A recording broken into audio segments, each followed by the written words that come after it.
नमस्कार, मी डॉक्टर प्रशांत चव्हाण, आपल्या पाल्याचा यूट्यूबवर बालरोग तज्ञ।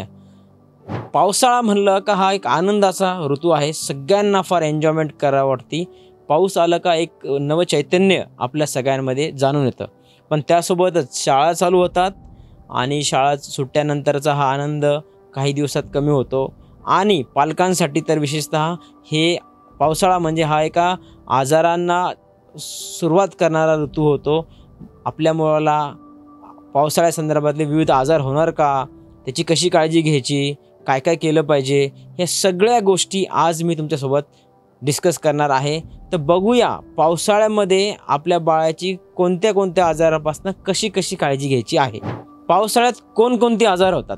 पावसाळ्यामध्ये पाण्याने प्रसार होणारे आजार कोणते? विशेषतः दूषित खराब पाणी, पण ते डोळ्यांनी बऱ्याच वेळेस कळत नाही हे खराब आहे का स्वच्छ पाणी आहे। कारण की आता सगळे हल्ली लोक आम्हाला म्हणतात, अहो सर आम्ही फिल्टरचं पाणी वापरतो, आम्ही आरो वापरतो, आम्ही बिसलेरी वापरतो, तरी आमच्या मुलाला संडास उलट्या झाल्या कशा? किंवा ते पहिले ऐकायलाच तयार नसतात की आपल्या बाळाला हे संडास उलट्या किंवा गॅस्ट्रोएंटरायटिसची लक्षणं आहेत। तर दूषित पाण्याने होणारे आजार कोणकोणते? डायरिया, टायफॉइड, कॉलरा आता दिसत नाही, कावीळ, हे जे आजार आहेत हे दूषित पाण्याने होणारे आजार आहेत। दुसरा महत्त्वाचा आजार पावसाळ्यामध्ये जो होतो, पाणी साचल्यामुळं डासांपासून ज्याचा प्रादुर्भाव होतो, असे म्हणजे डेंग्यू, मलेरिया, चिकनगुनिया किंवा काही जिल्ह्यांमध्ये महाराष्ट्रामध्ये जॅपनीज एन्केफेलायटिस हा आजार पण मच्छरांच्या चावल्यामुळं होऊ शकतो। तिसरा आणि खूप कॉमन असलेला आजार म्हणजे रेस्पिरेटरी सिस्टीम, श्वसन यंत्रणेला अटॅक करणारे जे आजार असतात, म्हणजे सर्दी, खोकला, व्हायरल, निमोनिया, हे आजार पण ह्या ऋतूमध्ये जास्त प्रमाणात आढळून येतात। आता जसं तुम्हाला माहिती आहे, श्वासाचे आजार का? कारण की वातावरण थंड झालेलं असतं, ड्रायनेस असतो, डंपनेस असतो, त्याच्यामुळे हे आजार होतात। पाणी दूषित, डासांचा आपल्या इथं प्रादुर्भाव असेल तर डास चावल्याने पण हे आजार सगळ्यांचं प्रमाण वाढतं तर ह्या सगळ्या याच्यामध्ये। तर आता आपल्याला कशी काळजी घ्यायची, सगळे गोष्टी तुमच्यांना सगळ्यांना माहीत असेल, पण परत एकदा मी सांगतो। सर्वात प्रथम दूषित पाण्याने होणाऱ्या आजारापासून कशी काळजी घ्यायची, तर पाणी स्वच्छ फिल्टरचं, आरोचं, किंवा तुम्हाला डाऊट असला तर तेच पाणी उकळून 5 ते 10 मिनटं खळखळ उकळवायचं आणि नंतर ते थंड झाल्यानंतर एका स्टीलच्या बाटलीमध्ये भरून ठेवायचं आणि तेच तुमच्या बाळाला तुम्ही दिवसभर देऊ शकता। बाहेरचं अन्न खाऊ नका, उघड्यावरचं अन्न खाऊ नका, ज्या अन्नावर तुम्हाला शंका असेल ते आपल्या मुलांना देऊच नका किंवा घरात ऑर्डर करू नका। कुठून काय बनवतात आपल्याला माहीत नाही, आपण ऑनलाईनवर वेगवेगळ्या प्लॅटफॉर्मवर मागवतो आणि नंतर मग आपल्याला संसर्ग त्याचा होतो। अन्न, पालेभाज्या, फळं हे चांगले स्वच्छ धुवून खा। नेहमी उकळलेलं पाणी प्या, आरोचं पाणी प्या। जर कधी तुमच्या बाळाला अतिसार, उलट्या असे काही लक्षणं दिसायला लागले तर तुम्ही लगेच आपल्या बाळाला रिहायड्रेशन म्हणजे डिहायड्रेशन नको होऊ द्या, त्यासाठी ORSचं पाणी, साधं पाणी, नारळ पाणी, ग्लुकॉन डी, हे सगळं त्याला हायड्रेशन मेंटेन करा आणि डॉक्टरांना दाखवा। उलट्याचे वगैरे जे काही इमर्जन्सी मेडिसिन असतात ते तुम्ही घरात ठेवा। दुसरी गोष्ट, जे पाण्याने होणारे आजार आहेत त्याच्यामध्ये टायफॉइड जो थोडासा घातक आजार आहे, कावीळ अ, हेपॅटायटिस ए हा आजार पण दूषित पाण्याने आजार होतो। तर हे तुम्हाला व्हायरसेस, हेपॅटायटिस एचा किंवा टायफॉइडचा संसर्ग तुम्हाला कळणार पण नाही। तर हे टाळण्यासाठी आपल्या बाळाला हे सगळे जे आपण उपाय आत्ता बघितले स्वच्छ पाण्याची, हे सगळं घेताना हँडवॉश जे सर्वात महत्त्वाचं आहे, हे सगळे आजार टाळण्यासाठी आपल्या मुलाला 20 सेकंद ॲटलिस्ट हँडवॉश करण्याची सवय लावा। सोपनी, सॅनिटायझरवर वापरू नका, साबणेने स्वच्छ हात धुवायचे 20 सेकंद आणि ते कोरडे करायचे, मग जेवण करायचं, पाणी प्यायचं किंवा जे काही आपण विष्टा वगैरे करतो त्यापूर्वी नंतर हे सगळं करायचं। टायफॉइड आणि हिपॅटायटिस ए हे दोन्ही आजार दूषित पाण्याने होतात आणि जर झाले तर हा दोन्ही आजार त्रासदायक ठरू शकतात, म्हणजे ॲडमिट करण्यापर्यंतची तुमच्या बाळाला गरज पडू शकते।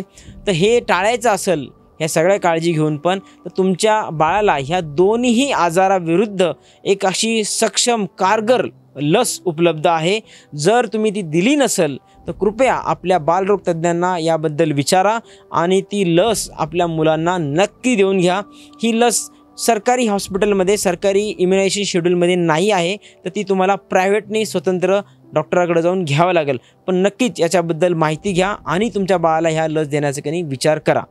आता दुसरा आजार आहे जो होतो मच्छर चावल्यामुळे, त्यामध्ये डेंग्यू, मलेरिया, चिकनगुनिया किंवा जॅपनीज एन्केफेलायटिस असे आजार येतात.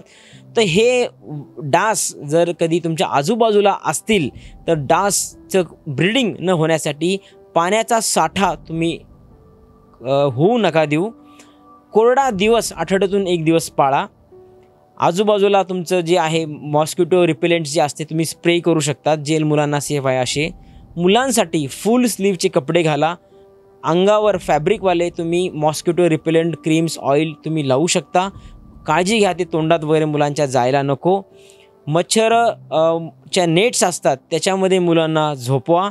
आणि जर कधी घरात किंवा आजूबाजूला असा काही संसर्ग झालेला रुग्ण आढळला तर लगेच तुमच्या आजूबाजूच्या आरोग्य केंद्राला पण कळवा आणि तुम्ही पण डॉक्टरांचा संपर्क साधा. तर हे विशेषतः मच्छरांसंदर्भातले काळजी घेण्याचे आहे आजार. तिसरा आता असतो संसर्ग जो होतो सर्दी, खोकला किंवा व्हायरल किंवा रेस्पिरेटरी सिस्टीम इन्व्हॉल्व झाल्यानंतर. त्यासाठी सर्वात पहिलं आहे हँड वॉशिंग करणे. क्राउडिंग, गर्दीच्या ठिकाणी न जाळे. शाळेत कोणाला झालं किंवा आपल्या मुलाला जरी शाळेत झालं असेल व्हायरल तर त्याला 2-3 दिवस घरी चांगला रिकवर होईपर्यंत आराम करू द्यावा. डॉक्टरांचा सल्ल्याने उपचार घ्यावा. गरज पडली क्राउडिंग ठिकाणी, गॅदरिंग ठिकाणी तुम्ही जाणार असाल तर मास्कचा वापर करा. लहान मुलांना 3 वर्ष 4 वर्षांखालील मुलांना मास्क वापरताना काळजी घ्या, ते गुदमरून गेले नाही पाहिजे. मुलांना मास्क वापरा, हँडवॉश वापरा. जर आपल्या मुलांना वारंवार दरवर्षी व्हायरल होत असेल, तीव्र स्वरूपाचं होत असेल किंवा तो हाय रिस्क कॅटेगरीमधला असेल तर इन्फ्लुएन्झा ही लस पण तुम्हाला तुमच्या मुलाला पाल्याला देऊ शकता. याबद्दल पण माहिती तुम्ही तुमच्या बालरोग तज्ज्ञांकडून घेऊ शकता. आणि शेवटचं आणि महत्त्वाचं, सकस आहार, घरी बनलेला फ्रेश गरम गरम आहार मुलांना दिला पाहिजे. हिरवे पालेभाज्या, फळं खाऊ घातले पाहिजे. पाणी स्वच्छ दिलं पाहिजे. झोप त्यांची 8 ते 10 तास अतिशय व्यवस्थित झोप झाली पाहिजे. म्हणजे बॉडी रिकवर चांगली होती, इम्युनिटी चांगली मेंटेन राहते. आणि सर्वात महत्त्वाचं, मुलांना आउटडोर ॲक्टिव्हिटी खेळण्यासाठी प्रवृत्त करा. त्यांची 45 मिनिट्स 30 मिनिट तर एक मैदानी खेळ खेळण्याची ॲक्टिव्हिटी झाली पाहिजे. त्यांना घाम असा निघला पाहिजे, असं तरतरीत त्यांचं ब्लड सर्क्युलेशन फास्ट झालं पाहिजे, जेणेकरून त्यांची रोगप्रतिकारशक्ती चांगली राहील आणि ह्या सगळ्या आजारांपासून लढण्यासाठी त्यांना चांगली सक्षम अशी रोगप्रतिकारशक्ती भेटेल.